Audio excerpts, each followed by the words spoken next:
if, yeah, feel free to turn off your camera if you don't like to show your face. Okay. So good afternoon, everyone. Thank you so much for joining us for today's event. My name is Xiao Ma. I'm a member of the Contemporary China Center at the University of Westminster. I will be the chair of today's event. This event is a part of the Contemporary China Center Conference Deconstructed series. We have invited three amazing speakers, Dr. William Poe, Dr. Dalton Rockcliffe, Dr. Sha Zhou, to share their latest work on often overlooked aspects of the 20th century British Chinese history. Their presentations will explore themes of agency, grassroots activism, and state intervention, offering fresh insights into this multifaceted and evolving history. In terms of today's agenda, each speaker will share their research for about 17 minutes. Then Dr. Anne Wishart will act as a discussant to facilitate a conversation among the three speakers. After that, we will have about 30 minutes for Q&A. If you like, you can put your question in the chat box during the talk, or you're welcome to ask the questions during the Q&A directly by turning your camera on. Now I'd like to briefly introduce each speaker. First speaker, Dr. William Poe. Dr. William Poe recently completed his PhD in history at the University of Edinburgh. His research focuses on the experiences and activities of Chinese students and their associations in Britain during the first half of the 20th century. Dr. Dalton Rockcliffe is the SSHRC postdoctoral fellow in the Department of History at the University of Nottingham. He earned his doctorate in history from York University in Canada, specializing in the British Empire, modern China, and the Cold War. Dr. Sha Zhou is a research associate at the Manchester China Institute at the University of Manchester. She works on Chinese political activism in 20th century urban Britain. She holds a PhD in contemporary British history with a thesis on the migration of Chinese women to post-war Britain. Last but not least, Dr. Anne Wishart is a reader in English literature and culture studies at the University of Westminster. She has published extensively in the field of China studies. Her current research focuses on transnational circuits of exchange and modernist performance. Now, without further ado, I'd like to invite our first speaker, William Poe. The floor is yours, William. Great. Thank you so much for that introduction. And thanks everyone for joining us today. Hopefully this will be an interesting topic and that there will be fruitful discussion from it. So as you can see, my paper is on Chinese student responses to yellow peril fears and xenophobia in early 20th century Britain. In the early 20th century, the Chinese in Britain were subjected to increasing racism and xenophobia. Their experiences were part of a larger international trend of yellow peril fears, in which mass migration from Asia was seen as an existential threat to the West. The use of Chinese labor came under severe public scrutiny and opposition in Britain. Chinese communities in port cities received the bulk of this discrimination, and the tensions between Chinese and British sailors sometimes boiled over into physical confrontations. Most notably in the 1911 Cardiff riots, where a crowd smashed up all 30 Chinese laundries in the city. With the outbreak of the First World War, the anxieties and moral panics about the Chinese community in Britain were further exacerbated, especially about those who lived in the limest Chinatown of London. Wartime paranoia, concerns around the racial denigration, and beliefs in the decaying moral fabric of the nation, all combined to affect this community in several ways. The smoking of opium was criminalized, immigration controls were strengthened, and there was a crackdown on gambling dens. Consequently, through these measures and the sensationalist reporting that followed, the Chinese Quarter of the East End of London was treated as a den of criminality, thereby further secluding the area in the minds of the British. As you can see here, a few examples of the types of sensationalist reporting at the time. Now, these conditions were all ideal for the proliferation of yellow peril villains in fiction.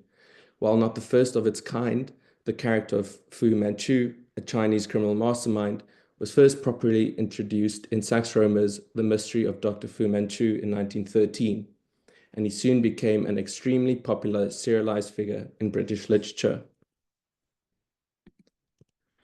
Dr. Fu Manchu and other yellow peril villains like Mr. Wu personified the British public's wartime fears of the Chinese. He was vengeful, cruel, conspiratorial, and insidious. He lacked moral sensibilities and lusted after white women while having androgynous characteristics himself, and smoked opium. As these were already strongly held assumptions about the Chinese, fiction blurred with reality, effectively perpetuating xenophobia in the attitudes of many readers. Furthermore, imaginations of Chinatown also typically accompany these portrayals, its dark streets thought to be hiding any number of underground or taboo activities.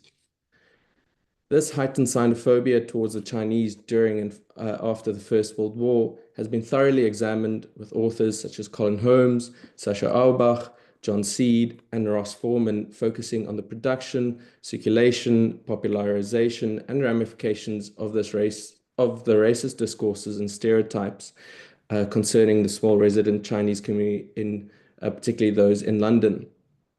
The various mediums through which anti-Chinese and yellow peril portrayals were spread and consumed during this period have also been methodically examined, including but not limited to newspapers, fiction, theater, music, and film. Scholars have given specific consideration to the works of two prolific writers, Sax Rohmer, already mentioned for his Fu Manchu novels, but also Thomas Burke for his short stories on interracial love. Such studies have been undeniably valuable in unpacking the unprecedented racism, legal discrimination, and cultural animosity directed towards Chinese immigrants in early 20th century Britain. However, they have done little to reveal the agency of these immigrants, who appear as passive victims, static and powerless to the broader social and political forces. Mary Louise Pratt observes that by exclusively concentrating on the European side of a story, one reproduces the monopoly of knowledge and interpretation that the imperial enterprise sought. Indeed, this fixation on the British representations of and actions towards the Chinese naturally prioritizes texts or other forms of media produced by Britons. Accordingly, in these works, the British, both as the creators and consumers of these representations, occupy the primary role, whereas the Chinese tend to be positioned as the objects of these derogatory representations and not as autonomous actors themselves. However, more recently, some works have begun to highlight Chinese perspectives to challenge this passive victim narrative. For example, the few Chinese intellectuals who lived in London in the first half of the 20th century and the considerable writings they produced has drawn some interest from authors such as Anne Richard. Others like Yat Ming Lu have turned to oral history as a way to platform Chinese voices and experiences. My research follows in this trend by examining the early 20th century Chinese student writings and publications. These sources help reveal that the efforts of students to rebuff offensive misconceptions, correct ignorance, and subvert stereotypes in British media and popular culture were more pervasive and frequent than previously understood, and that this example further helps challenge the passive victim narrative found in the literature. Now, before we look to the writings and publications of Chinese students, it will be worthwhile to provide some background to this cohort's presence in Britain. Chinese students have been coming to Britain as individuals and in groups sent by the Chinese government since the 1850s. Many of these initial students would eventually become influential in their own right upon returning to China. However, they remained a small group, very inconsistent in numbers throughout the 19th century, more akin to an oddity than a mainstay student group.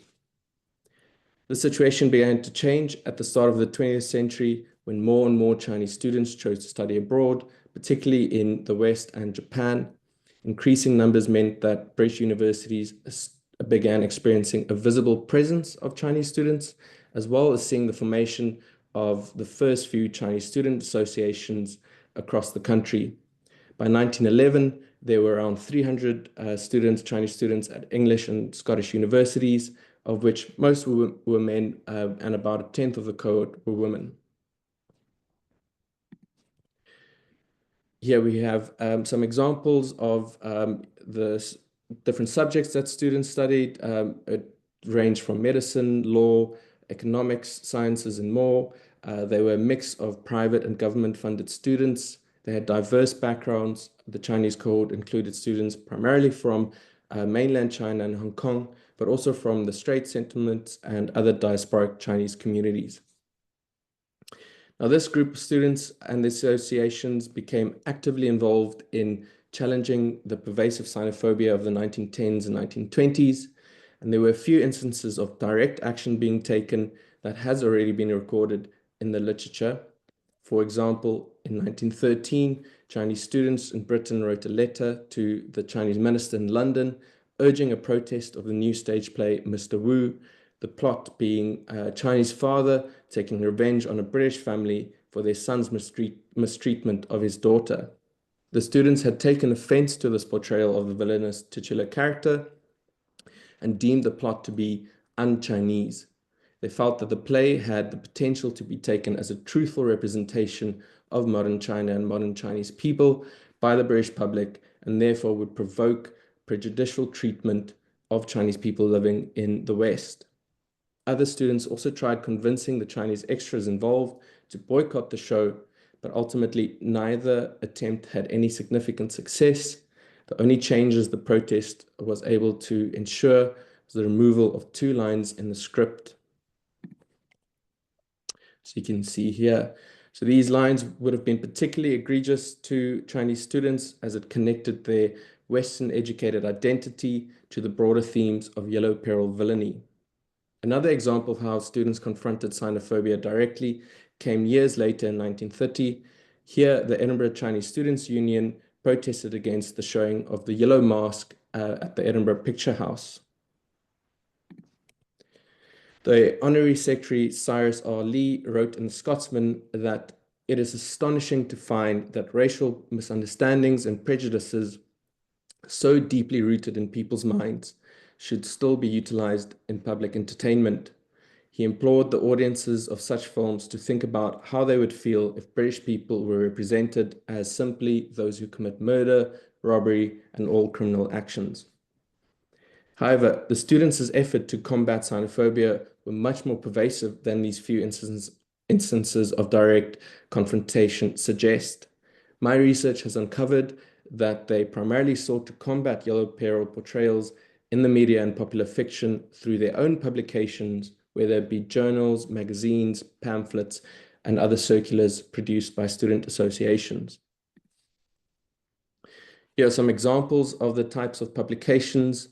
They were typically written in English and not only circulated amongst other Chinese students in Britain, sometimes even to Chinese students in the US, as well as to their peers at university and the wider British public.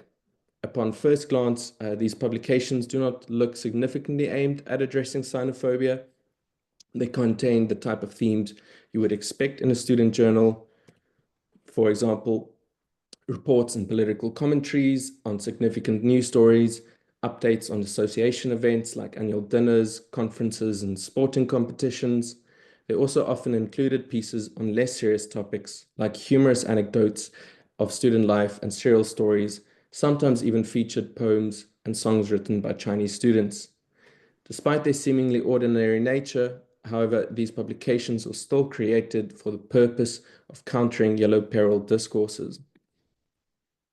For example, the editor of the Chinese Students' Union Quarterly claimed that it was created to remove as much as possible whatever prejudices or misunderstandings the West might have had or may have with regard to the East or vice versa.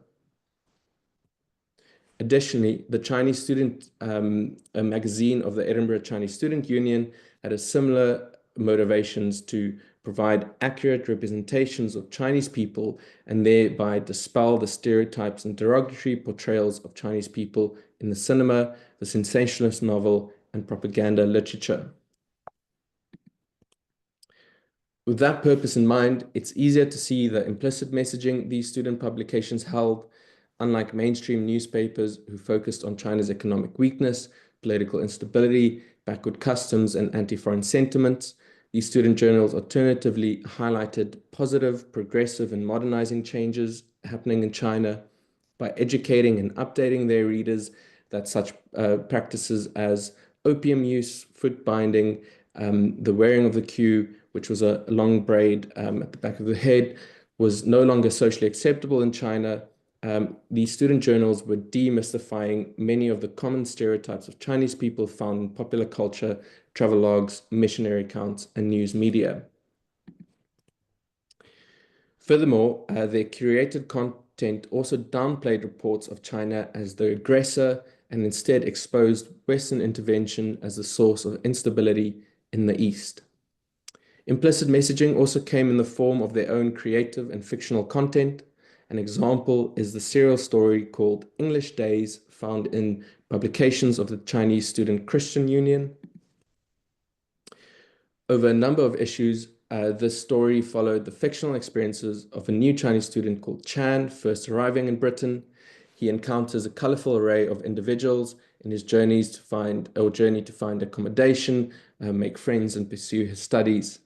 However, a recurring theme is the everyday racial prejudice and discrimination Chinese people faced as a result of ignorance, from blatant racism to being mistaken to be mistaken for a Japanese. Chan is presented as a victim of mistreatment, in vivid contrast to Roma's fictional character, Dr. Fu Manchu, who's framed as the villain. Through the narrative, the author is also able to use this fictional character to perfectly embody how the students thought of themselves as morally upright, respectable, patriotic, level-headed, intelligent, and modern. I think it's also worthwhile to mention how Chinese students used visual media in their publications to oppose yellow peril portrayals. Stereotypes and racist discourses were often spread through imagery, whether it be photos, cartoons, posters, or later even films. As we can see here, example of the type of imagery found in British newspapers. The setting here is dark and forbidding. The Chinese men are depicted as exotic and different, alien, wearing cues which were by that point almost a decade out of date. So it's therefore no surprise that Chinese students also sought to counter this type of imagery through their own. A common feature of Chinese student journals were group photographs of Chinese students. As you can see in this next example, students projected themselves through these photos as intelligent, orderly, wearing Western clothes, no visible cue. It was a very typical of the photos found in student publications with similar stylings and poses and settings found throughout. Here's another example. A much bigger group of students, including both men and women, some children as well, so a whole family event. I don't have much time to go into it here, but my research has also looked into how Chinese students were using and kind of associating strongly with the sporting culture as a way to challenge and reject effeminate portrayals of Chinese men in the media. And so kind of the strong association with sport was also pushed through the imagery in these student publications. Now, while general depictions of Chinese people remained stereotypical and exotic throughout this period, there is some suggestion that these efforts from students may have had some success in improving the portrayal of students specifically. Here we've got another example And you can see the similarities in how the students here have been presented compared to the photos they were putting out. Once again, students appear confident, intelligent, modern, much closer to their preferred identity than to the more kind of stereotypical portrayals that were common at the time. So hopefully these examples have shown how Chinese students help defy this victim narrative and have instead demonstrated considerable agency in resisting xenophobia through their own writings and publications. Thank you. Thanks a lot, William, for this very, very interesting talk. Now I would like to invite our second speaker, Dr. Dalton Rockcliffe. Please share your screen.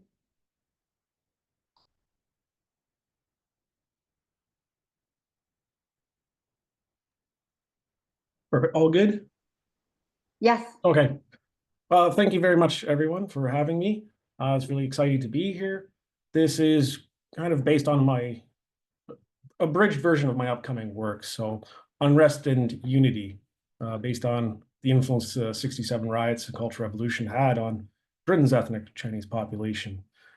So the 1967 leftist riots and the Cultural Revolution reshaped the social political dynamics of Britain's ethnic Chinese community, exposing long-standing neglect by both the British and Hong Kong governments. These events, alongside unrest in Britain's Chinatowns, led the Hong Kong Government Office, the HKGO, in London to expand welfare services to counter the influence of the PRC's Chinese mission. This intervention fostered grassroots activism, enabling Britain's Chinese communities to organize, advocate, and strengthen their identity within British society while maintaining transnational ties to Hong Kong. This talk explores the interplay of grassroots activism, trans-imperial networks, and state intervention in reshaping the identity of Britain's ethnic Chinese community. In the immediate post-war period, Britain's need for skilled laborers from the Commonwealth was met with a significant expansion of the Chinese population in Britain. Many of the Hong Kong Chinese migrants in Britain did not intend to stay in Britain, but merely to work and raise enough funds, primarily in the increasing Chinese restaurant trade, and send remittance money back to their families home in Hong Kong, in new territories, largely. Oops, sorry. Most spoke only Cantonese and remained an insulated group, being unable to communicate in English and to largely escape the extreme racist pressures from local Britons. Back in Hong Kong, this was the period when the colony was beginning to slowly implement some social political reforms, but many residents considered it ineffective, inefficient, or viewed the government simply as a distant menace. So the Great Proletarian Cultural Revolution and the PRC inevitably influenced British Hong Kong, helped spark the 1967 leftist riots. What began as a labor strike escalated into months of riots, bombings, and arrests. Left-wing press denounced British imperial rule, while the colonial government responded with censorship, counter-propaganda, and crackdowns. The arrests came to an end in December after Premier Zhou Enlai intervened and essentially put an end to the riots. The 1967 leftist riots had a transnational impact, influenced Hong Kong Chinese migrants in Great Britain. That summer, pro-Beijing Chinese associations in London protested British imperialism, with the Gong Ho Association displaying Mao's portrait and the slogan, "The East Wind prevails over the West Wind." Chinese Mutual Aid Workers Club staged model operas across Britain, while the Taiping Club promoted communist literature and propaganda. The Gong Ho Association in London's headquarters actually became a key hub for distributing left-wing Hong Kong newspapers like One Way Bo and Top Kong Bao, which, despite their predominantly left-wing bias, gained traction among some of Britain's ethnic Chinese. Some young Chinese workers and students raised funding for the All Circles Committee in Hong Kong, although most ethnic Chinese in Britain remained neutral to mildly sympathetic to the left-wing cause in Hong Kong. So the British and Hong Kong authorities viewed this with quite a bit of alarm, concerned about the potential for growing possible Maoist communist influence within Britain's Chinatowns. Keen to maintain remittance flows back to Britain's Chinese migrants back to the colony, the Hong Kong government sought to counteract pro-PRC influence.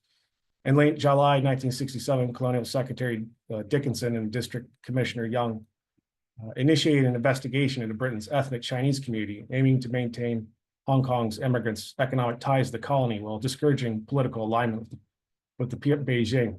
And as you can see, this was quite a bit of quid, even in our day and age, that was flowing back to the new territories.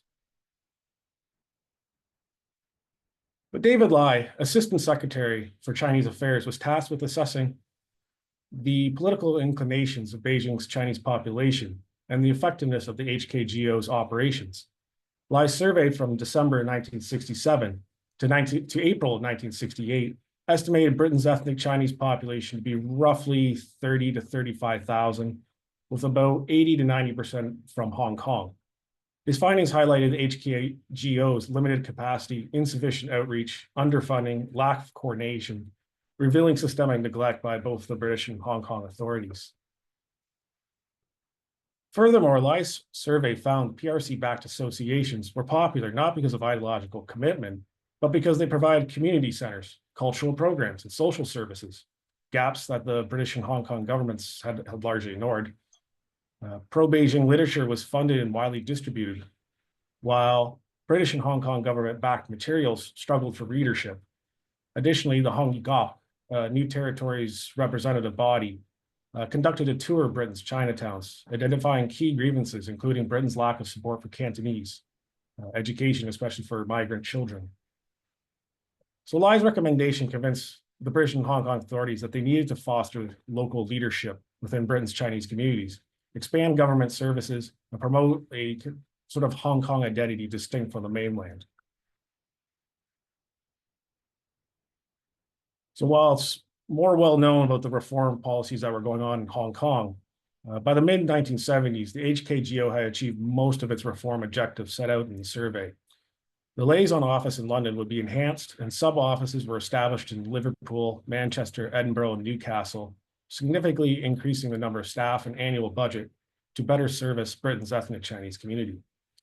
In addition, the HKGO would take an active role as an agent to promote local Chinese leadership and foster a continuous exchange of cultural, economic, and social influences. These connections facilitated not only the preservation of cultural heritage, but also the navigation of dual identities and the blending of Cantonese and British practices. The 1970s saw an active role by the HKGO to promote Chinese associations, culture, language across British cities. The HKGO's efforts were really to establish non-political Chinese associations across Britain as a direct competition to any pro-Beijing Chinese associations.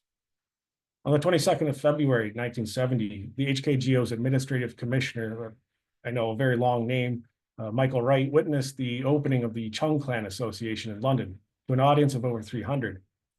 Wright promised aid would be given to the Chung Clan to establish associations in Newcastle and Glasgow, so through monetary aid.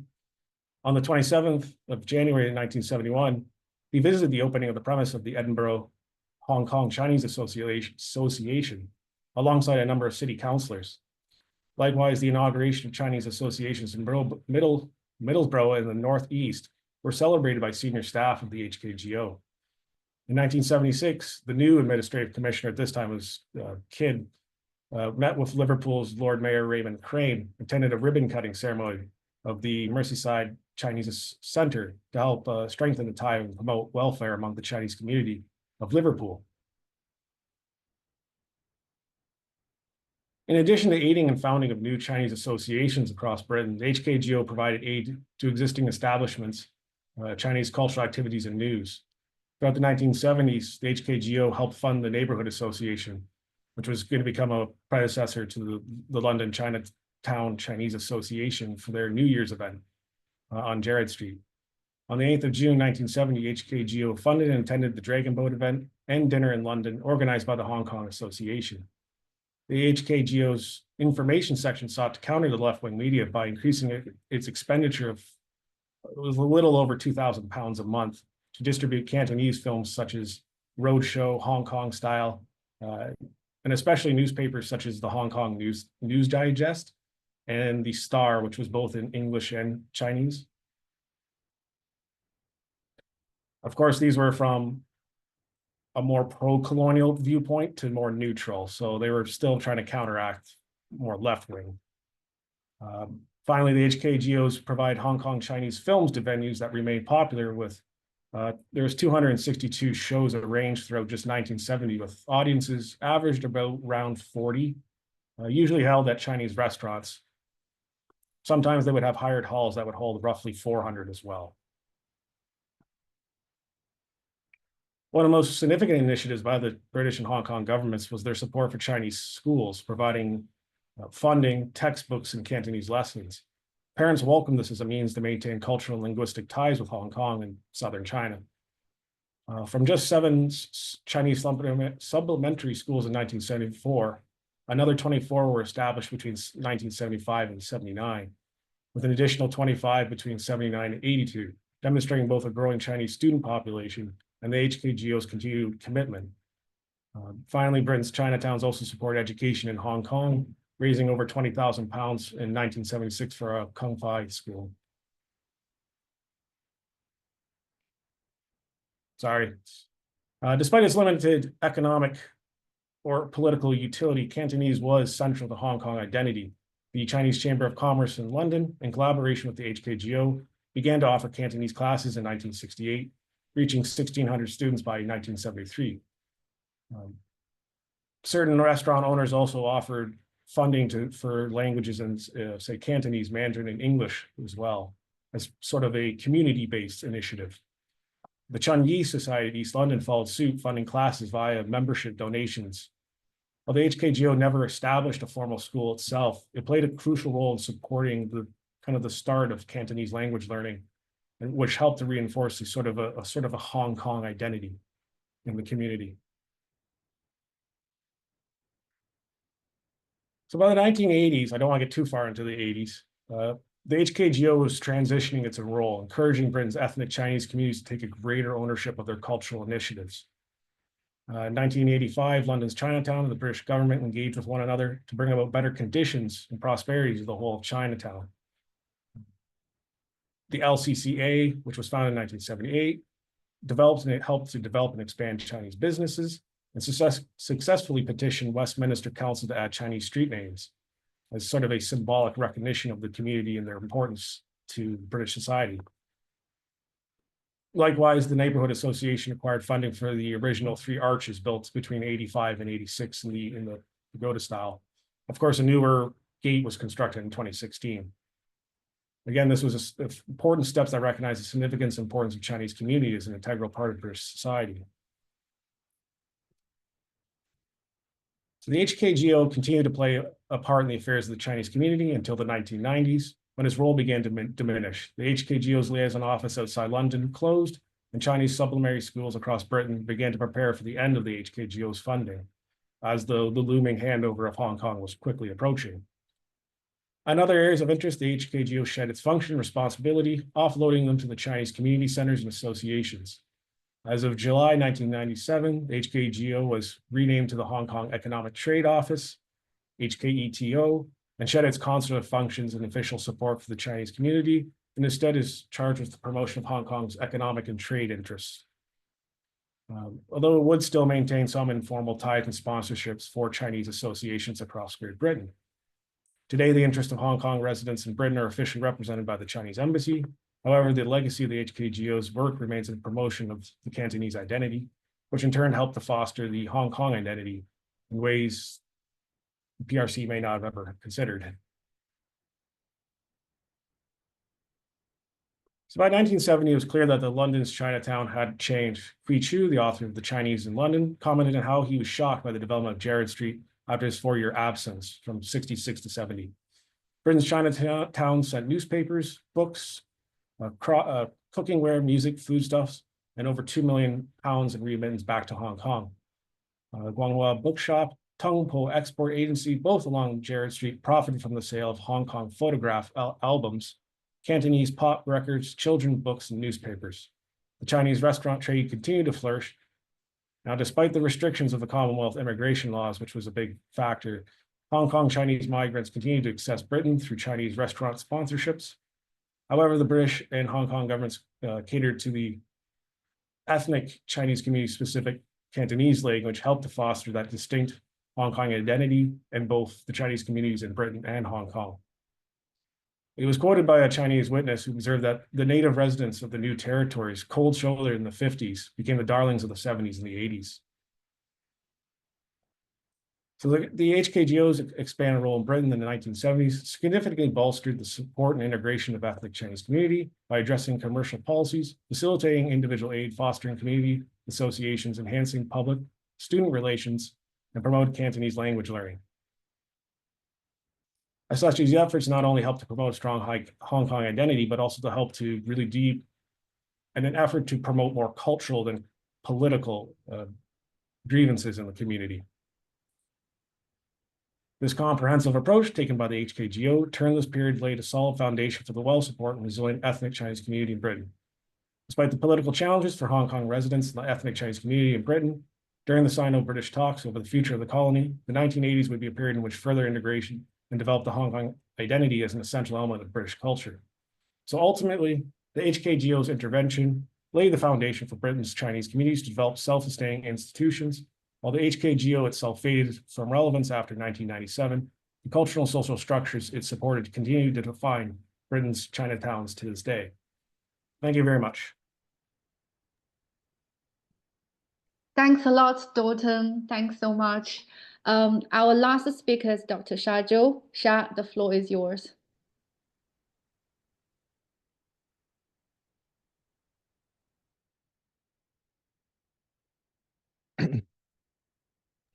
Can you hear me?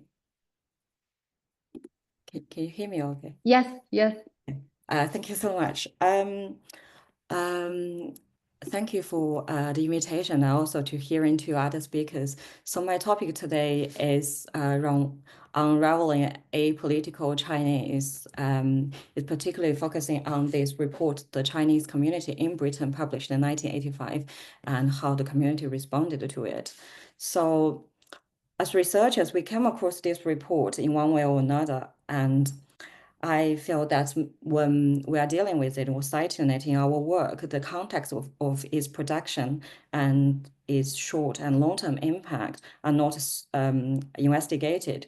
So why did this, at this time, the political class in the UK become interested in this Chinese community at this time when the central government want to play down the role of issue of race relations, and how effective was it in changing people's attitudes, and how did the Chinese grassroots activists responded to it? These are the current research questions I'm trying to figure out.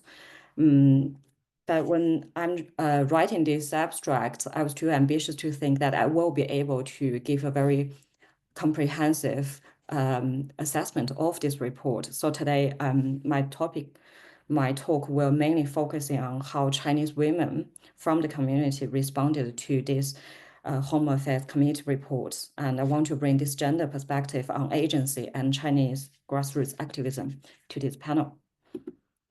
So this Home Affairs Committee was one of the 14 all-party committees approved by Parliament in 1979 to examine public services of principal government departments and associated bodies for the term of a parliament. It was also among one of the 3 committees granted the power to appoint a subcommittee, and in December 1979, the main committee agreed to appoint a subcommittee concerning owning on race relations and immigration. Very quickly, the subcommittee achieved a sound reputation, not only for the quantity, but also for the quality of its work in the eyes of contemporary commentators.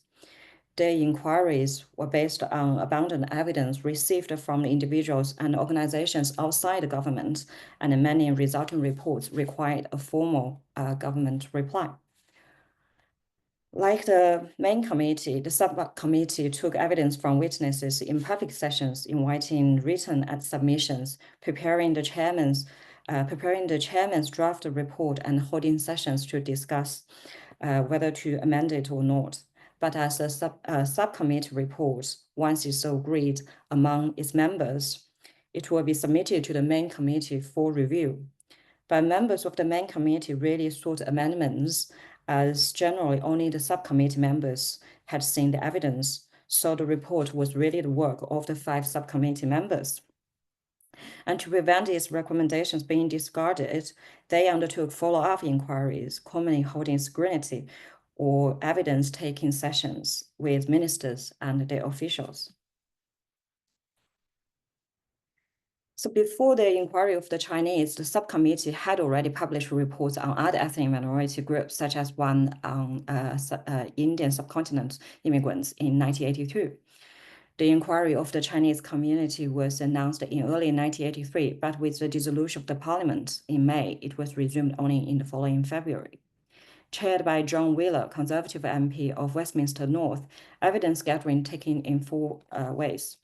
So first, they visited districts with substantial Chinese presence across Britain, not including Northern Ireland. And with assistance from local community leaders, they held formal and informal sessions to gather more voices from the community. And then they also collected oral evidence at Westminster from government departments, local authorities, the Hong Kong government office, and the Inner London Education Authority, the Metropolitan Police, and 2 Chinese organizations. In addition, they invited written evidence from Chinese organizations and individuals, although only a dozen of them are submitted in Chinese.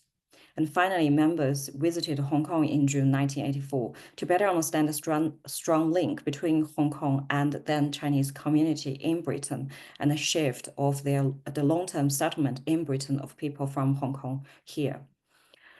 So hence, they used a wide variety of testimonies to avoid relying on a single ideological or political viewpoint, at least that's the intention of doing so. The report highlighted the lack of visibility and recognition of Chinese communities' difficulties and suggested the vital parts that community centers could play. They also advocated the government and the local authorities needed to actively engage with the Chinese communities. However, this report is well researched itself, but its discussion about women was disappointing. And these are the discussion they had on women on this slide.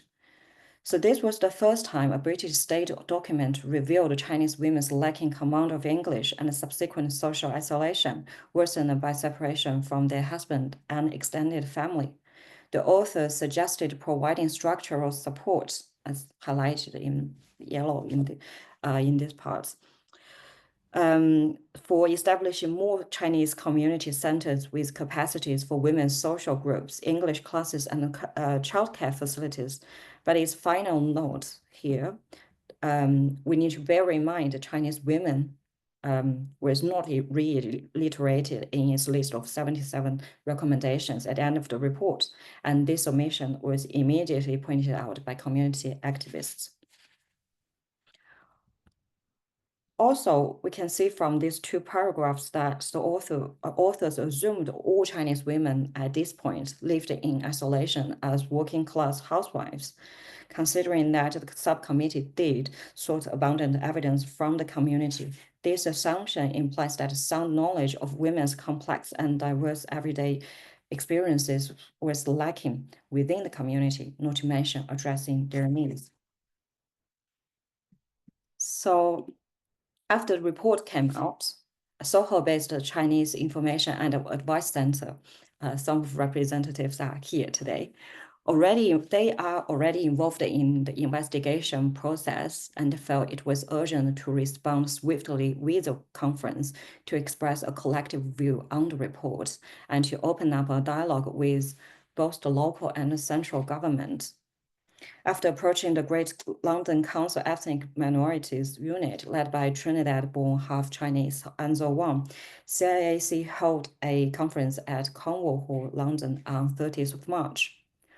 Although it invited subcommittee members to give an introductory talk, all 5 declined the invitation. Otherwise, the conference was attended by various Chinese communities from within and outside London, as well as government representatives from London boroughs.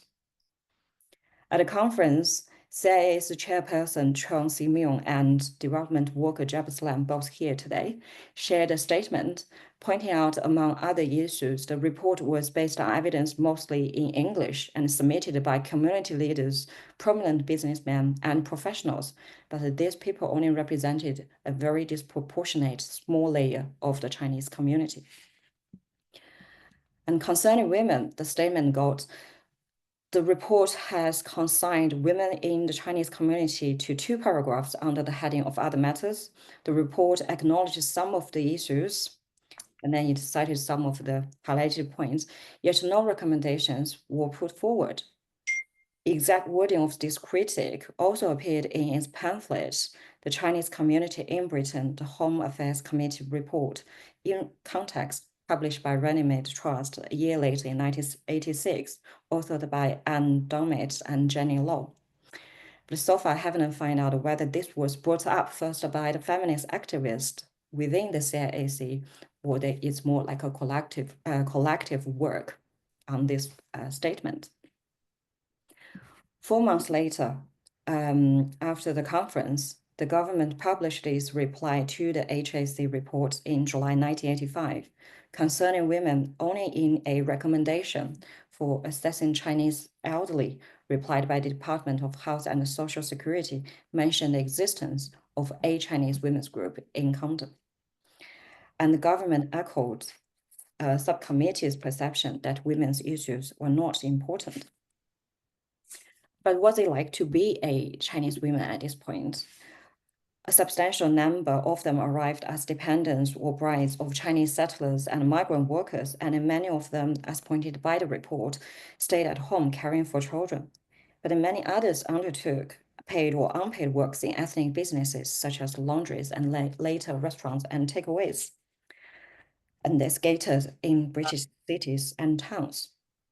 While both men and women had limited language skills and few employment perspectives outside the catering sector, women had to deal with a few extra hurdles. So for a start, women more likely to be employed as kitchen hands or waitresses, so they earned less than men in a male-dominated workplace, and they could become potential sexualized targets of male co-workers and Western men visiting Soho, the center of London's sex trade, by the mid-20th century. Even if in family-run businesses, some women reported they had experience of verbal abuse and sexual harassment when working at the counter. Also, women carried a double burden of employment and domestic responsibilities, often with little support from extended families as migrant women. And some women, during their interviews, gave accounts of a weekday timetable around children's schooling. Some mentioned childcare strategies such as tying the baby on the bag, putting it in the box in the corner of the shop, or unattended upstairs. But no one really mentioned about husband helped with childcare or suggested they should do so.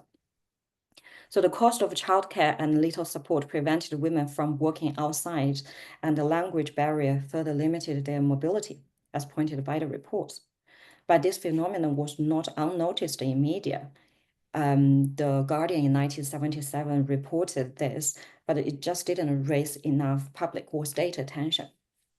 And without employment, they were financially dependent on husband, and without social contacts and language skills, they further relied on husband or children for going out or seeing doctors. This alliance led to a situation where victims of domestic abuse were reluctant to complain, and this issue was discussed by community members at the CIAC-led conference in March. But besides those working in the catering sector, hundreds, if not thousands, of young women from Hong Kong, Malaysia, and Singapore came to the UK as early as in the 1950s as nursing students and worked in health services upon graduation. The subcommittee report didn't cover students at all, and some of this layer of bilingual skilled workers with qualifications reported experience of being discriminated at the job market or at the workplace. And it was these women organized a campaign on behalf of the Chinese women. So before the report came out, From the late 1970s, Chinese men and women had already established modern-style Chinese community centers, aided by radical local councils supporting ethnic minorities and women when, under Thatcher's government, welfare was cut, unemployment rose, and the housing supply deteriorated. Existing associations and newly established CCCs provided social space and assisted the Chinese to access public services, but seldom aimed specifically to identify or address women's issues. So some women began raising awareness of women's issues within the Chinese community center, whereas others founded independent women's associations. So for instance, in Sheffield, three friends, Susanna, Lai Yishuo, and Yu Kyun, they met and identified a lack of coherent provision from the Sheffield local authority for the Chinese and subsequently set up the Lai Yin Association in 1986. With funding, the office became an advice center for benefits claims and a dedicated space for local Chinese women. Susanna later inspired her friends in Manchester to establish women's groups, and within a year, 3 of them came into existence, although none of them was independent from existing CCCs. And then by May 1988, a group of female professionals and friends met and conceived the idea of establishing an independent women's society in Manchester. So, as more women became involved, feminist activists gradually identified more gender and race-specific issues concerning Chinese women, including not only those noted in the report, but others like domestic abuse, poor access to affordable childcare, professional training, education opportunities, and so forth. Eventually, angered by the description of women in the subcommittee report, women from London, Manchester, Sheffield, and elsewhere established a nationwide network, the National Federation of Chinese Women. They hosted a conference to link existing Chinese women's group and share good practice with other interested groups to better identify women's issues and propose possible solutions and campaign methods at local level. Also, they aim to raise Chinese women's profiles by encouraging conference attendance to speak up about their needs and the issues to their local authority. Yvonne from Women's Unit of Birmingham City Council persuaded the council to host a 2-day conference in September 1988 at Birmingham, and it was attended by over 200 women. There, many women indeed expressed their desire to establish a women's self-help group, but didn't know how to do so. So after the conference, the network, the Federation Committee met quarterly and visited interested groups outside big cities to advise on starting a committee, setting objectives, and educating existing Chinese community centers of the necessity of catering for Chinese women's special needs. As some committee members moved abroad and all members devoted their personal time on top of full-time work, and they lacked consistent funding, the Federation petered out a few years later. Although short-lived, it motivated like-minded women to find more groups across Britain, including some now influential organizations such as Wan Yin Society in Manchester. So this paper illustrates broader patterns of state engagement with ethnic minority groups in the 1980s. Although it's too early to say how effective the report was in influencing government policy and practice, I do think its publication reveals that by the time the political class saw the Chinese as settling community in multiracial Britain rather than a migrant community, at least with the publication of the subcommittee report, they began to recognize this as a fact. Instead of remaining silent, Chinese community activists, men and women, responded quickly to this report, expressing their views on its limitations and positive impact. Moreover, through newly established CCCs, feminist professional women expanded their network and gained experience organizing fellow Chinese and dealing with local council, paving the way for establishing independent women's self-help organizations. The publication of the report created a pivotal moment for Chinese feminists responding to the state's as well as the community's lack of interest, recognition, and support for fellow women in the 1980s. And with the Federation, they inspired more women across the country to self-organize. And this episode indicates their agency in navigating institutional resources to address challenges. So this brings back to the question I'm trying to figure out right now is the impact of the subcommittee report. When bringing in perspectives of community activists and examining their campaigns, we will find that the subcommittee report was only one of the several pressures on government in respect to a particular issue, i.e. advocating Chinese needs. Perhaps the report or the subcommittee was pushing at an open door, if not fully open, at least ajar, with the momentum of Chinese activists' efforts steadily widening the gap for change. And this is the hidden history we need to remember. Thank you.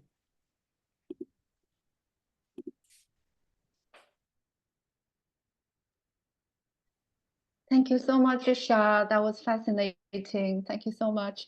And could the floor is yours now. Thank you. I was just unmuting myself. Thank you for those papers, which I'm really excited about this because all of these three speakers are young researchers, relatively recently completed PhDs, and what they're bringing to the field of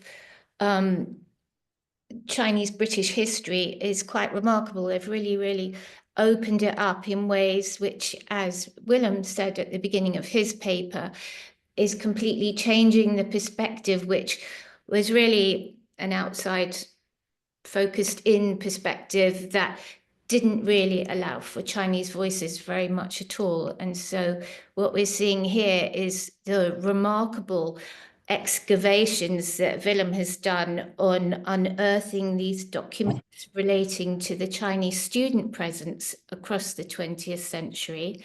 And then the equally remarkable, I think, focus on politics in the mid-60s that Dalton has done, which just goes to show how the vulnerability of Chinatown in as a pawn in Cold War discourses at the time.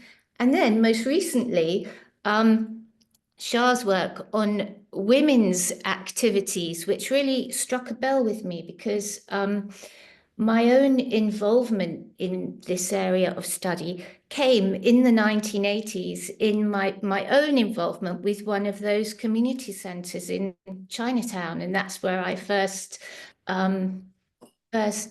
got involved in this area. It was called the Soho Family Centre, and it was a remarkable place and did amazing work with women from various Chinese territories and Hong Kong, Taiwan, as well as Bangladesh, South America, bringing them all together in that space and doing brilliant outreach work. And I'd forgotten about that. And I didn't realize about this 1985 report and responses to that. And so it completely brings our history of the Chinese in Britain up to date in really exciting ways. And I know this is a cliche, but to say, and there's so much scope for more research, but they've really shown how there is in these different areas. So I thought I might begin by asking each of the speakers just briefly to say how they came to their particular area of research and to position themselves to it or in it or you know how they feel about it, where they're going with it. And then we'll move on to some connections between the different papers, and they're all strongly in this wonderful sort of historical trajectory as well, linked together. So maybe you'd like to start, Willem, by talking about how, I know I've spoken about this with you before, but maybe you'd like to tell everybody how you came to be researching the Chinese student body, as also from your Scottish Edinburgh perspective as well. Great. Thanks so much, and really appreciate that as well. Yeah, so as you potentially can tell from my accent, I'm from South Africa. And when I was doing my master's in South Africa, I was looking at the Chinese community there. And that's kind of where my interest began, and particularly in looking at migration. And I came to Edinburgh to kind of initially study the Chinese in Scotland. That was kind of the initial plan. COVID kind of threw a spanner in the works there. And, I eventually, through looking at what sources were available, came across sources speaking about Chinese students, but also sources where, Chinese students were being published in newspapers. And just following those kind of threads, eventually kind of came across, a lot of these sources. So, it wasn't necessarily a eureka moment where I woke up one day and I was like, this is what I'm going to do. But I think just, it's been really interesting so far, kind of uncovering so many of these sources. I do come from quite an outsider perspective in that sense on the, Chinese community. But I think what has been really interesting and helpful is seeing some of the similarities in being an international student myself. Obviously not always completely relatable, but these Chinese students were going through very similar processes of making friends, connecting with people, missing your kind of food that you used to, and, the humor and language that you used to, that type of stuff. So seeing some of those connections in what they were writing about was really interesting for me as well. But yeah, I think it was just a really kind of one of those topics where just following the sources kind of came across so much that hadn't really been mentioned before, and Scotland was an interesting place to start because you did have a lot of Chinese students studying in Edinburgh, specifically in the early 20th century. So it felt very good to kind of, I think the first Chinese student to ever get a degree at a European institution was at Edinburgh University. So yeah, I think there were some really nice connections there as well. Yeah. And your study brings, well, you go up to the beginning of well, the late 40s, the beginning of the Cold War, don't you? Where obviously less students start coming then, certainly. So that brings me to where Dalton starts in the well, 60s anyway. So Dalton, can we move on to you?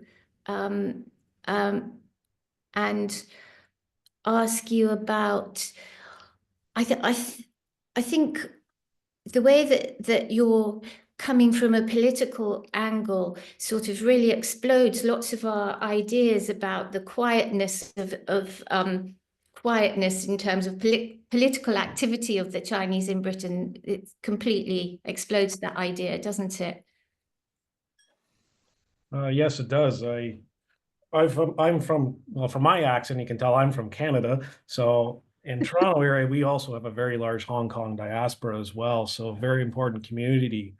And there's been already some literature been discussed about sort of cultural revolution's impact upon the world. I think it's still a little bit, In terms of Maoism and yeah, global mal, especially upon Europe. I think still to this day, Soviet communism is still much more favored. And I think to this day, even ethnic Chinese studies is still understudied in the UK compared to other groups. I found Cultural Revolution influence is still more upon, say, British Caucasian students at this time. And I think it's important to see what the influence it was upon ethnic Chinese. Again, there's already been some wonderful literature such as Benton's, but we've had more archival material being released, not only from the UK, but also Hong Kong, which is going to become a little harder to get now. But I think it's important, as especially such a study as this, it really does show you how no matter what, we are all connected, no matter what part of the world we are. And I think it also gives credit to that China was very influential in the world, even before the economic opening. China was always a very big factor for the world. yeah, after I looked at your paper, I Googled the Battle of Portland Place, which to my shame I was unfamiliar with. And there's some footage online of the clash between the people from the embassy and the police, and it really astonished me. It was because some other reports were like, oh, it was just a 5-minute affair, but it actually was really quite severe, wasn't it? And you say it caused a boycott of Chinese restaurants in Chinatown at that time. Can you say a bit more about that? Yeah, well, hopefully I'll have that paper published soon on the Battle of Portland Place.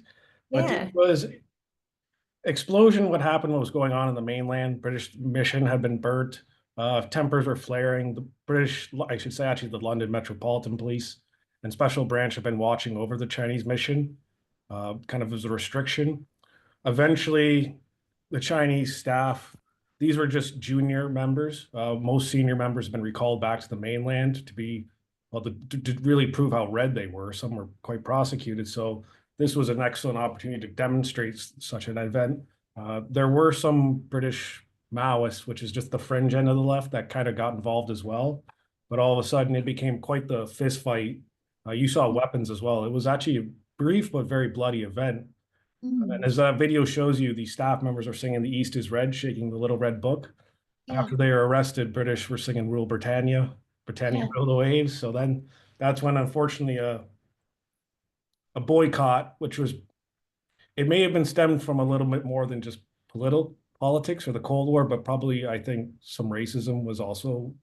I'm sure, and media hyped as well, Yeah. as things are. But the ironical thing is that it was that then which finally caused, correct me if I'm wrong, it finally caused the British government to think about the way the Chinese had been represented in Britain and how that might be improved simply in order to sort of resist that red so-called influence. But then at the same time, you have people in Hong Kong worried about the remittances drying up, and so it's in their interests to maintain a better way of thinking about the Chinese in Britain. So the outcomes were good. And there was still a bit of issues with the hostage situation, some arrests in Hong Kong, but it also tells us the importance of maintaining diplomatic relations, always maintaining some kind of level of communication. That's pretty relevant in this day and age with what we all know is happening in the world. Yeah, it did make me think about that. But so, well, maybe thinking about more positive representations of the Chinese, especially in Chinatowns, then brings me on to Shah's paper, which finally puts women in the picture, which they certainly hadn't been in the early 20th century. So Shah, you come from mainland China, don't you? So can you say a little bit about what prompted your interest in this particular area of thinking about the history of the Chinese in Britain? I think it's probably going back to when I was doing my master's. So my background is not in Chinese history. My background is in British history. During my master, I did a dissertation about British women in the 19th century regarded as surplus women and has been sent by the middle class women's societies to the British colonies. And then I do find when I'm reading all these letters written back to the UK to like published by these societies, that I find myself as an international student away from home to feel that there are some similarities or I can emphasize with the emotions they express in these letters. And then later, I just still very interested in women in international migration, and I want to use my bilingual skills to try to bring in more voices of Chinese women. And then very quickly, I was just looking at the census data and then find, in fact, by the mid 20th century, although we don't really put much emphasis on women's experiences, but there are actually quite a lot of women emigrated just in the immediate post-war period from mainland China and then later from Hong Kong and from Malaysia or from Southeast Asian countries. So that actually made me rethink that how important it is to understand women's experiences. Because I I am from mainland China, so I don't really speak Cantonese. Then I learned some Cantonese from one of the community centers at Chinatown and did some interviews with women who are from Hong Kong, and like I had some help with one of the community member. She helped me with the translations, and in another interview, I think my Cantonese is just about okay to interview some daily experience, ask very simple questions in the interviews. I think in that way, as also William said, that I'm also an international student. In some way, I think it did bring me some advantage when I want to interview women. It may be easier for me because I am also Chinese and as a woman, I can gain trust. I think compared with if you are a white British guy, it actually helps me to gain trust from community centers. But at the same time, because I'm not born in the UK or not from Hong Kong or not speak Cantonese fluently, so that actually not necessarily make me as an insider researcher. So I will have to tease out in interviews some of the things that people think that I should know, but I actually don't have that cultural background to understand it. Yeah. That's interesting. I think also in doing that, you've discovered this wealth of through your oral interviews as well. You've discovered this wealth of archival material that is very instructive. I was struck by one woman who said that I think she went to school in this country, but she said that she going into Chinatown, she felt safe because she felt she was with people who looked like her. And I thought, nowadays we think of Chinatown purely as a sort of really not a place where people live anymore, but as a place of business and maybe some socializing. But for her, it was a place of refuge and safety. And many of the social institutions that women were involved in setting up are based in Chinatown. So it gives us another dimension to how we think about Chinatowns these days, not just as these glitzy commercial bubble tea infested places, but actually still relevant places to Chinese people, overseas Chinese people, or British Chinese people too. So I think in terms of thinking about Chinatowns across all of your papers, they have really different pivotal places, but quite different depending on your each of your areas of research. And of course, Willem, in his research, he highlights that there were actually more women Chinese students here in the 20th century than we might have been aware of or thought about. So is that something you knew? Yes, but it's very hard to write it up because the materials are so little. Like he mentioned, like the students coming as early as the 1850s.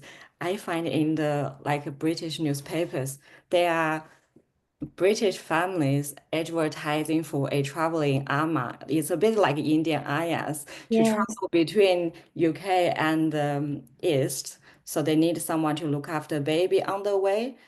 I Right. can find it's very few in number, but I do find it like back in the 1850s, they're also traveling ayahs. And also when we think about the Chinese community in the early 20th century, always probably the main focus is about Chinatown, about men living in the port cities. But they are also, although very, very small number of women, they're actually working in very middle class families as a living in amas in the UK. And one of the newspaper I find, the employer, she passed away and left a huge amount of money to her Chinese ama. Wow. But they're not in the like traditional male-dominated settlements. They're not in these like port cities, these areas. And it's very hard to write it up because there are just so few evidence I can find. Yeah, that's fascinating. Mm. And also, Willem, in your photographs, there are women and girls and children too, aren't there?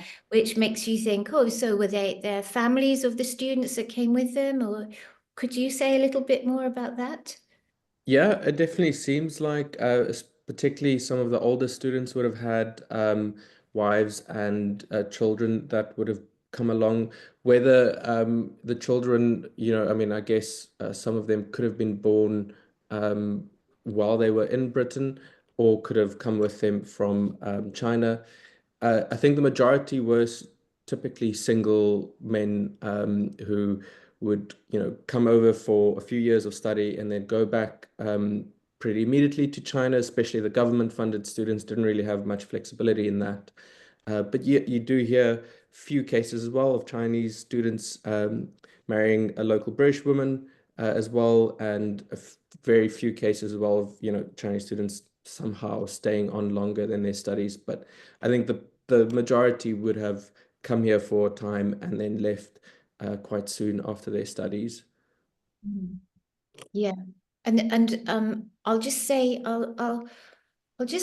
something else that struck me between the three papers that is of interest to me, because my area of research looks at cultural representation, so film and literature and so on. And obviously, the students we learn from you are getting engaged with the media. They protest against stage representations in the early 20th century, but also I think it's curious that the British media pick up on the student media, don't they? And so, and you see some of the things that the students are writing about, and they're very international in their outlook too, and global in their outlook. And this gets picked up in the regular British press, and so they have an influence, don't they, outside of their academic world. They really do have an influence on changing opinion in the British media. Yeah, So definitely. that's a comment more than a question, really, I suppose. Yeah, I mean, in terms of the students, I think, like you mentioned, they had a very global outlook. They would often communicate with other cohorts in the US, in France, other parts of Europe, and they would be quite political as well in thinking of how to change China's image from a kind of international diplomatic point of view. The kind of efforts on that side probably at the highest after the First World War, with the kind of League of Nations and that kind of optimism for change at the time. Students really kind of, petitioned, wrote newspaper articles, sent out pamphlets, all that type of stuff to try and change the perceptions on China and to try and kind of help China gain a better foothold in the kind of international world. Obviously that doesn't really succeed to a great extent, but you do see in these smaller cases of opinions being changed, or at least of their voices being platformed in British newspapers, journals, and at lots of different places. So it was really interesting to see even though they were a very small group, the reach they had in terms of both in how they were able to kind of project their voices, but also in terms of who they managed to associate with. Quite often, some of their meetings, events would be attended by important British politicians and other types of key actors in society. So they did, to extent, have quite an interesting reach that you don't typically see at the time. Yeah, you certainly don't see it in the standard Chinatown histories, really, very much. And the other thing, talking about representations, is when I was looking at your work, Dalton, and the importance of propaganda. So again, another very contemporary thing. We're all massively bombarded with propaganda from every side these days, but when this was going on during the Cultural Revolution and the Hong Kong riots, there was a massive effort to show films to the people, the Chinese in Britain, from both sides, weren't there? And you list some of these films. the Red Detachment of Women being one of them, the ballet. And you Okay. didn't mention the White-Haired Girl, but that one was probably one of them, was it? So, oh, yeah, you were Sorry, muted. there we go. Yeah, no, I was talking about it. And in fact, yeah, ballet was used as propaganda here in the Second World War. So it's interesting to see that those ballets came here. And so you've got ranged up films on the right and films on the left, haven't you? Yeah, what I found was interesting was the British really thought this was a communist fifth wall element, when really it was about showing the achievements China has made, that the people have now finally stood up, that, you know what, for once you can be proud of the motherland. It was a Yeah. sign of not really more nationalism, if anything.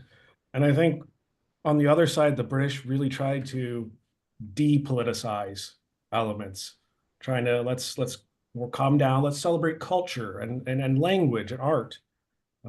So I thought that was kind of a unique perspective to show both sides, that maybe some way tried to downplay the Cold War struggle that was going on in the wider.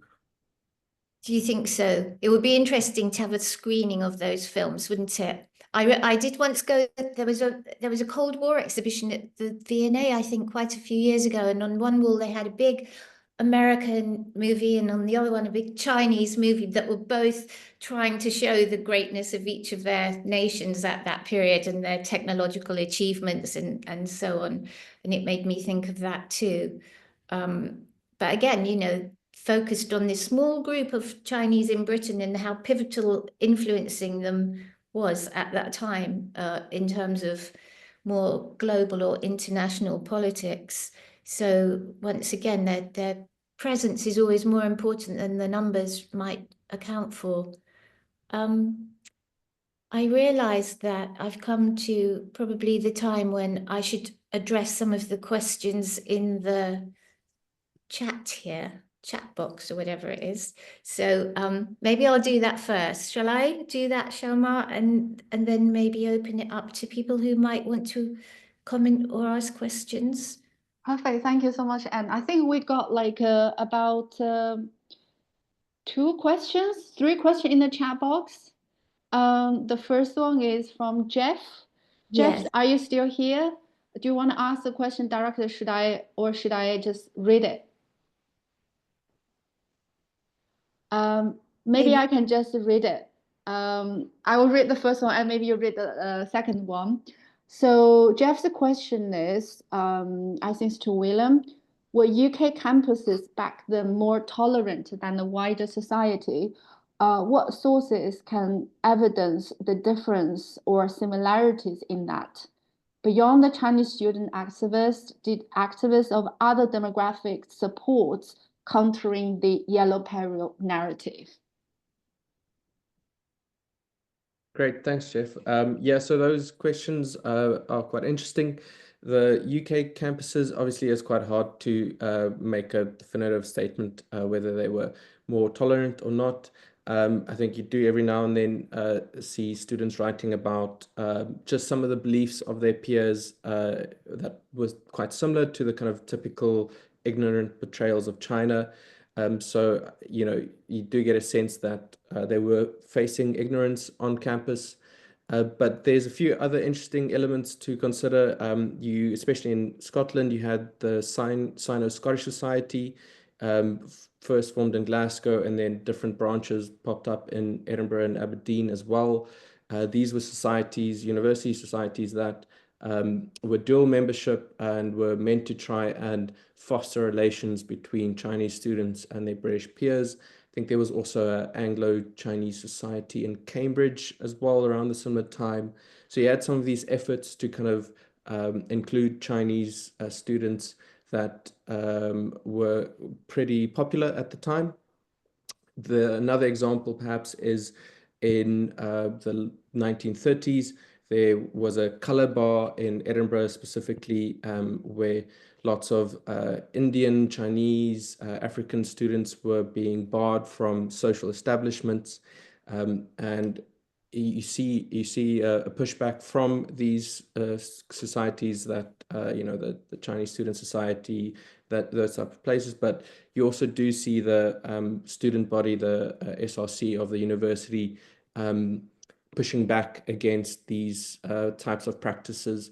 So there you see again a bit of a support, I guess, for international students and Chinese students as well. But yeah, it is hard to determine and compare it to today. But I think there's some key interesting bits to add there. And then as for the second question, yes, I think I briefly mentioned at the start of my paper, Chinese intellectuals who lived in London had also written quite a lot, and that was being analyzed. And Richard could probably share a lot more on that. But you do have these intellectuals also pushing back against yellow peril narratives. Best examples probably Lao She and his book Ma, which was like a satirical take on life in London. And in it, you even see mentions of Chinese student activists as well. But yeah, there's a lot of themes there of pushing back against ignorance and racism in those books, or in that book. And a lot of left-wing Labour activists too, in the 20s and 30s, were joined in that fight as well. Okay, next question. Will the slides be shared? Yes, they will be on our YouTube channel.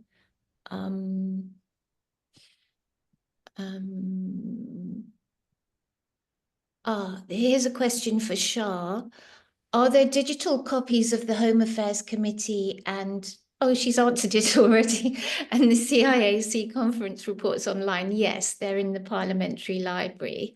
Here's a comment. This is from Chung Shu Ming. I'd like to say a few things about the socio-economic context, social class dynamics, which sets the UK Chinese community quite apart from other communities. Also something about mother tongue language maintenance. Are you in the audience? Oh, there you are. Would you like to say something? Very, very briefly. The context of the post-war migration is mainly families dispersing into takeaways, very socially isolated from each other. And that's for economic survival, because you can't have one street with 20 takeaways in the same street. I mean, so that dispersal means additional isolation and much fewer opportunities to integrate with fellow working people in the UK. And I mean, if you compare that with the Windrush generation, who came to the UK very quickly, got into the labour force, got into trade unions, and got into community life in a much different way, whereas the Chinese community has been atomized and isolated. So that means two kinds of exploitation. First, self-exploitation in a small takeaway. People work crazy hours just to survive.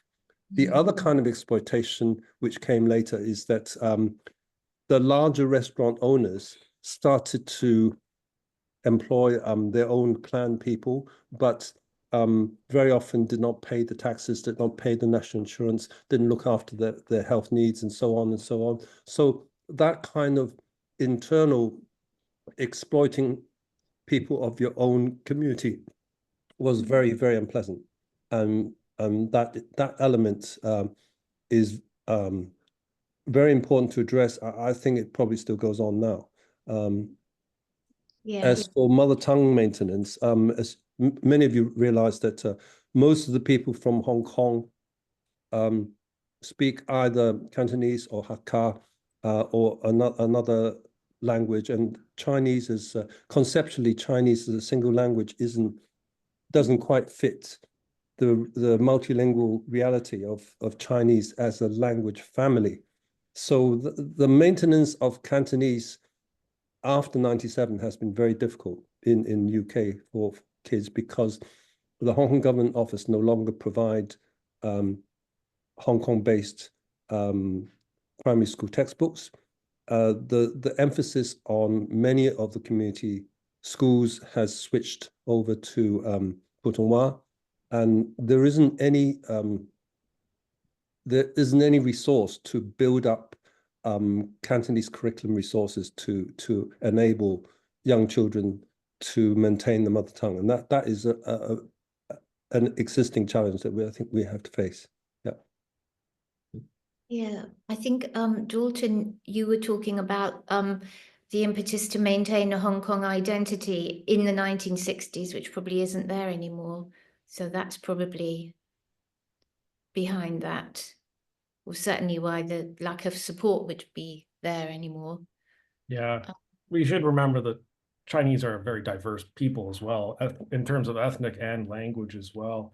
Exploitation within the clan system and not within your clan system, there was ways. As we know, it was called the voucher system when the Commonwealth Immigrants Act went through. There was enough loopholes to get away that it was pretty expendable to use people. There was one more instance as well, and that was with stateless aliens, is what they called it back in the day. So if I was someone who was a refugee who came from the mainland to Hong Kong, they were much easier to get into than, say, a Hong Kong resident. And essentially, they were quite exploited as well. You could pay them a lot less because they could be just deported. Yes, I think the world sees this just as much happening anywhere nowadays.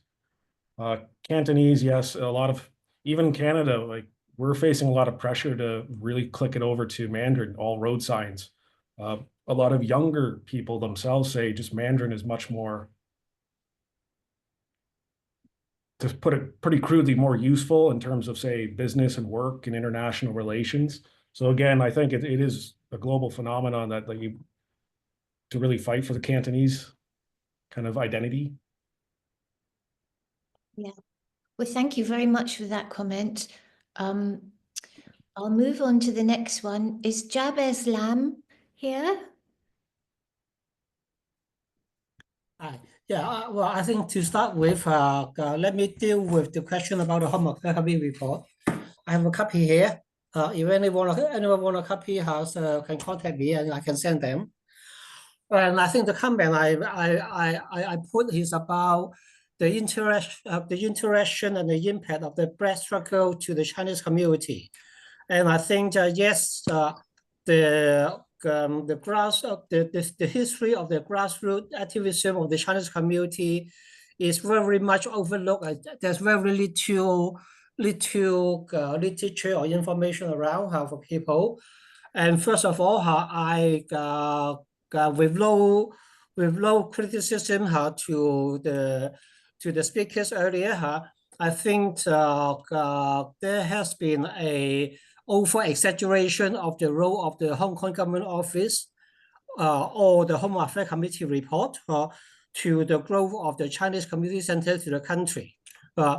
I am a founder alongside with Xiu Ming of the Chinese Information Advice Center. In Dalton's research, it is very much about the establishment on the grassroots activism. In 1977, there was the Chinese Action Group, which Xiu Ming belonged to, and I belong to a group called Chinese Worker Group.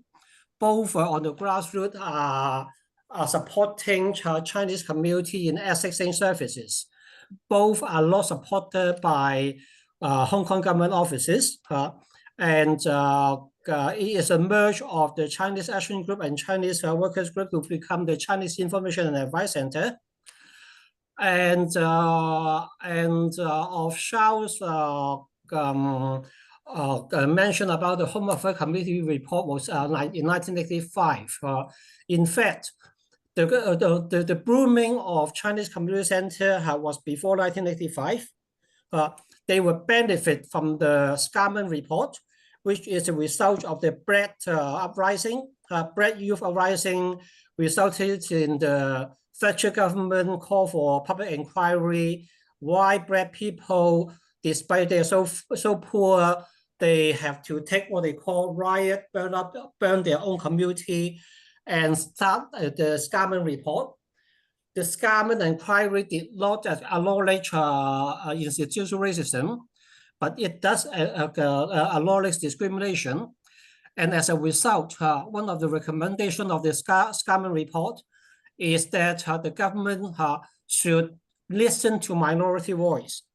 And as a result of the Scarman report, you have many local authorities set up the race unit, the women's unit, and CIAC, after 7 years seeking funding, they got funding from the Greater London Council Ethnic Minority Unit and the Greater London Council Women Unit. And that is how the funding started.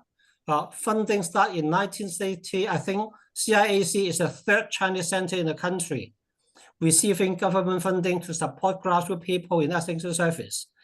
And then before the 1985 Home Affairs Committee report, you already have the Lambeth Chinese Association, Camden Chinese Association, Haringey Chinese Association, and well, Greenwich.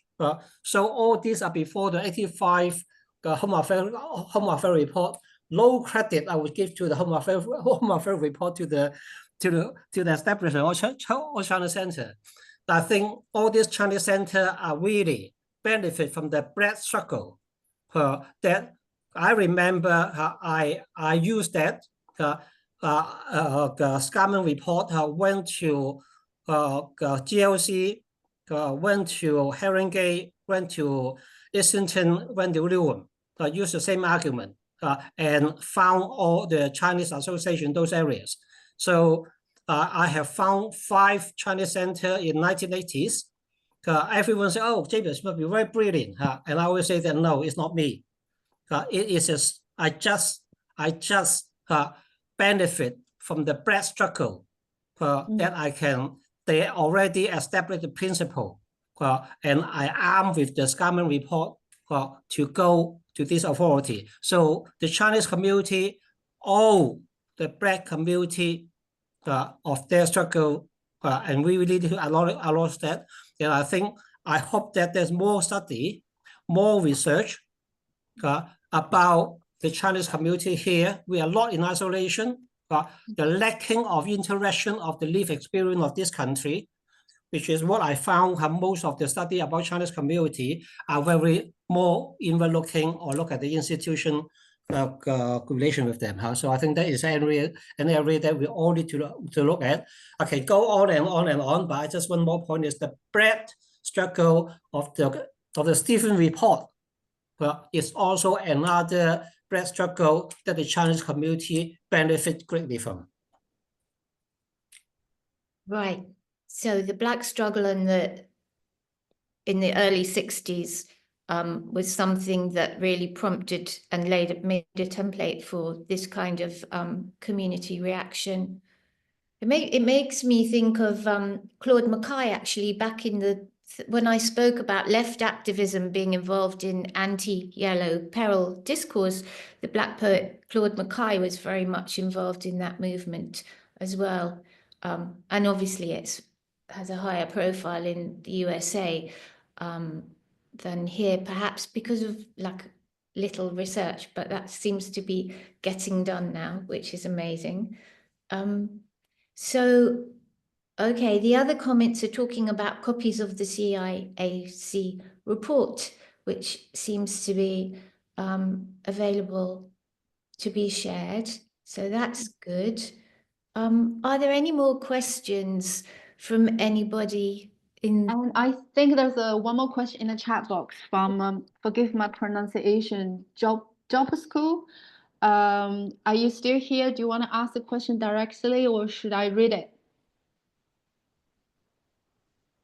I don't know whether he's here. So the question is, thank you everyone for all the insightful presentations. I have a question for Dr. Rockcliffe regarding the Chinese community organizations. I'm currently doing research on these organizations, so I was wondering how much agency would you consider that the local Chinese in Britain had in setting up these organizations when considering the role of the HKGO, as you shared in your presentation? Thank you. Thank you for the question. Thank you, Jabis Lam. Your work has helped me out quite a bit at the archives. I would say I found the HKGO just gave a little bit of push and nudge, a little monetary, a little this and that. I think it is important to realize what is the main reason why the HKGO did all this. And it's to ensure that the remittance kept going through. So I do think partly because they also didn't have that much money, but I think it was also more important for the community themselves to really start to have more of a say in their own affairs than say another overbearing governmental affair. Again, it's part of that depoliticizing.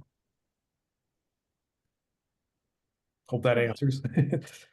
I don't know if the person who asked the question is still here, but obviously this is being recorded, so everyone can come back to it afterwards.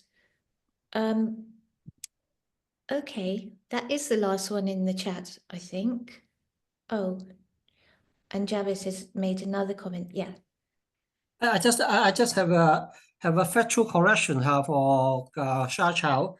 In your presentation, you said that the Mei Ling set up the emergency helpline for abused women, and she didn't. It was the CIAC Women's Unit that set up the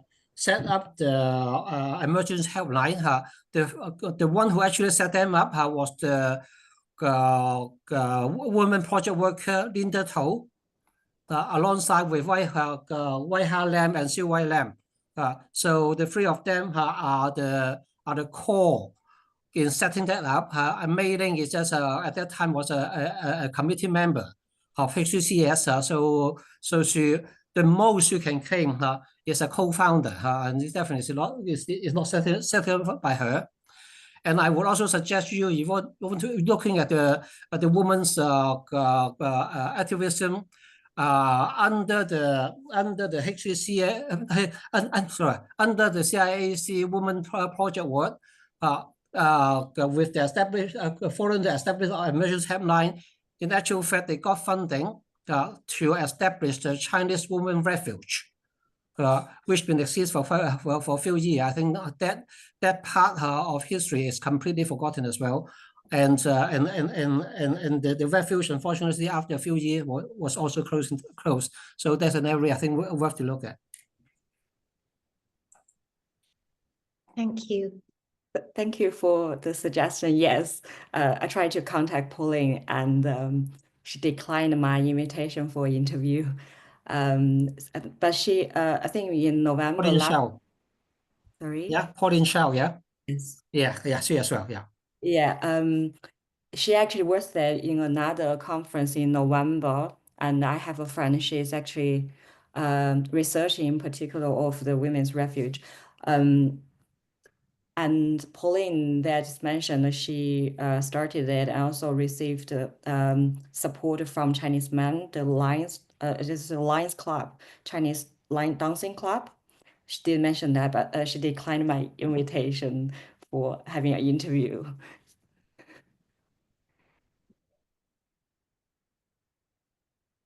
I have a question to Sha.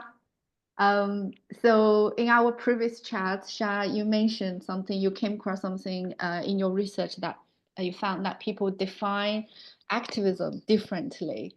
And also people might have very different political objectives in their activism work. I just wonder whether you could share a little bit more about this with us. Maybe other two speakers might also be interested in, joining this conversation. It is still coming out from the last conference I went with my friend Wu Ting from Warwick. She's writing about women's activism in particular. I think what we talked about at that point was that because we don't really have enough people researching into community activities, so right now, it's very hard for us to theorize what are the characters of Chinese grassroots activism. And because I just started this project, and when I was talking to people at work, I wonder if I'm qualified to call it as activism rather than just political activities in my own work. I just right now I don't have an answer for this, but I don't know if Dalton or William have any better ideas. How will they define it in their work? Willem? Yeah, I suppose I haven't specifically answered that question in my work either. How do you define the activism? Um, I think my work's interesting because a lot of the activism I'm looking at doesn't come across very explicitly. I mentioned, there's few moments of direct action students took, but so much of the activism they were doing seems more implicit, and kind of more moderate. But I think when you look at the broader sources, you do see just how much of a trend it was.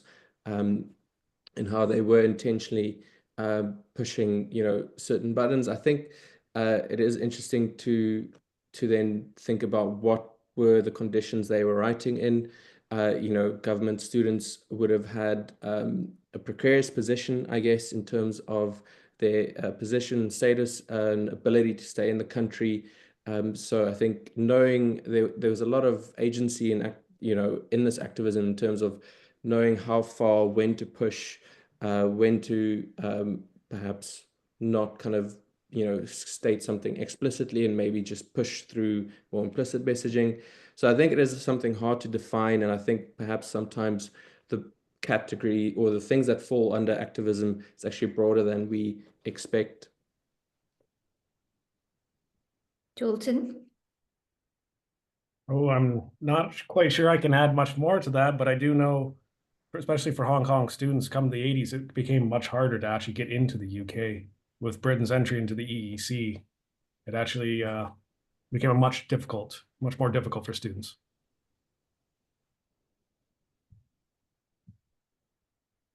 Okay, thank you. Sharma, does that answer your question? Yes, thanks a lot. Do we have any more questions from the audience in the room now? Anyone want to ask more questions? You can turn on your camera or your audio, ask the question.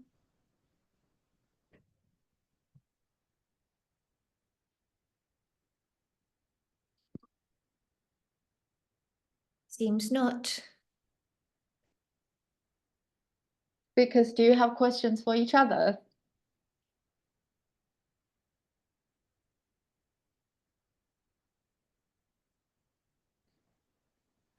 I have one more question. Sorry, I'm just taking this opportunity to ask all the questions I want to ask. So, William, I'm just curious about was there any interaction between those students you research and Chinese sailors at that time? Obviously, they come from very different socioeconomic background. Those students, a lot of them from very privileged background. And also, you talk about a lot the strategy in terms, being well dressed and also this kind of sports identity. I also wonder, what do you think is the limits of this kind of, activity in terms of, constructing this counter narratives, counter yellow peril narrative? What's the limit of this kind of a specific activity? First of all, the interaction between them and also the limits. Yeah, it's a really interesting question. I'll probably only have time to touch on it a bit or briefly, but you do see a bit of overlap. Obviously, most of the students are coming from a very different background, education, will have received education, often more wealthy backgrounds. You do sometimes have students who did come from poor backgrounds or even fell into poverty during their stay in Britain because of the costs associated with studying abroad. So there is a bit of overlap there. The students in London would have had some connections to the Chinatown, and some of the, or students in port cities would have had some connection there, especially through, Chinese restaurants, accommodation, that type of stuff. Would have been some overlap. You do see Chinese students being involved in outreach programs to Chinatown, specifically London Chinatown, quite often teaching Chinese and assisting in other ways. So there was this kind of outreach happening. But almost at a similar time, you had some of the public figures in some of these associations speak out against the Chinese community or the Limehouse community.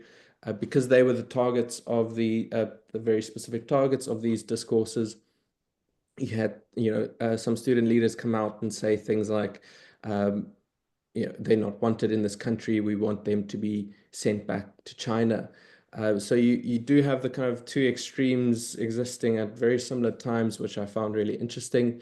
And yeah, so I think in some ways not as much overlap, but I think particularly in the cities that had a strong Chinese community, there would have been overlap.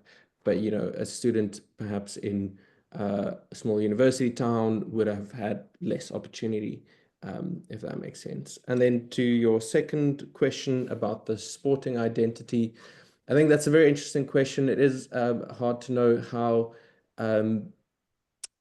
much or where the limits were for this. I think what I found really interesting is that it really is a massive change from where they were coming from. I think previously sport, you have some of the students kind of speaking about their forefathers would look at them in disgrace at the fact that they, playing football or rugby and these type of things, and being very kind of not flamboyant, but very kind of just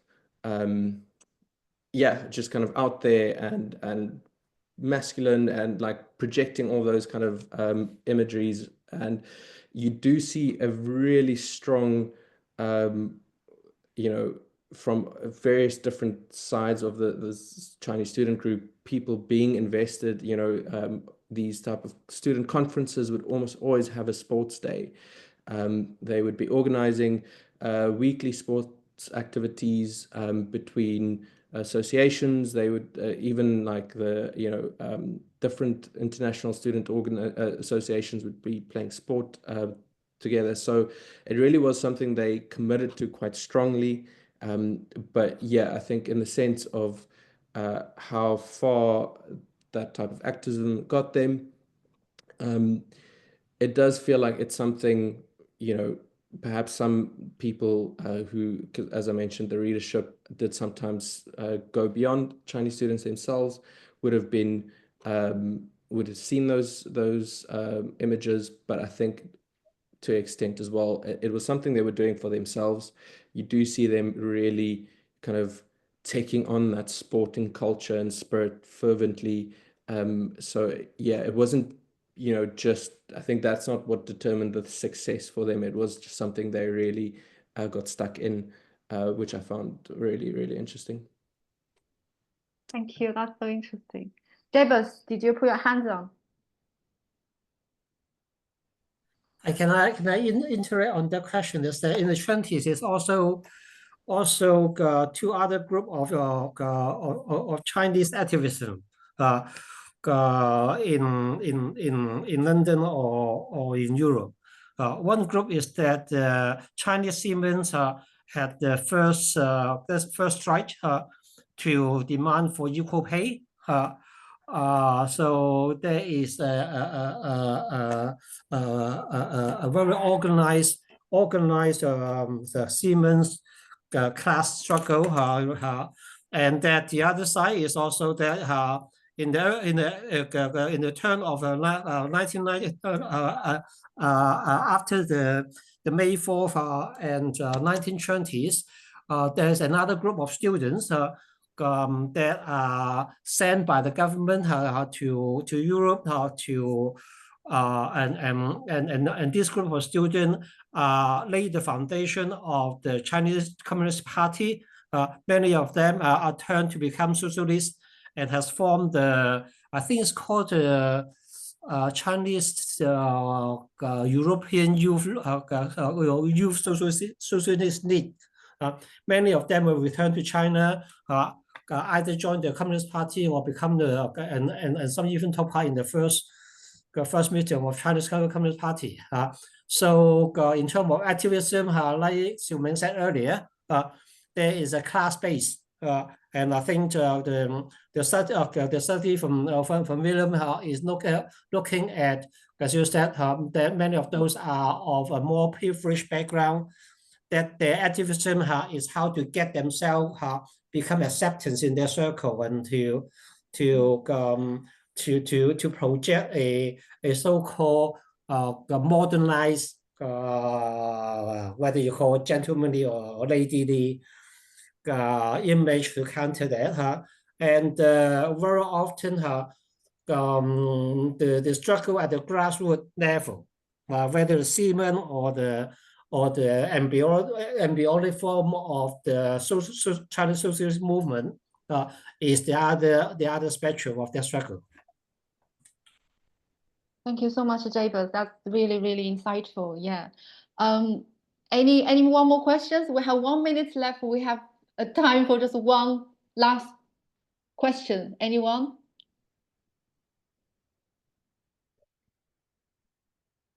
Anyone?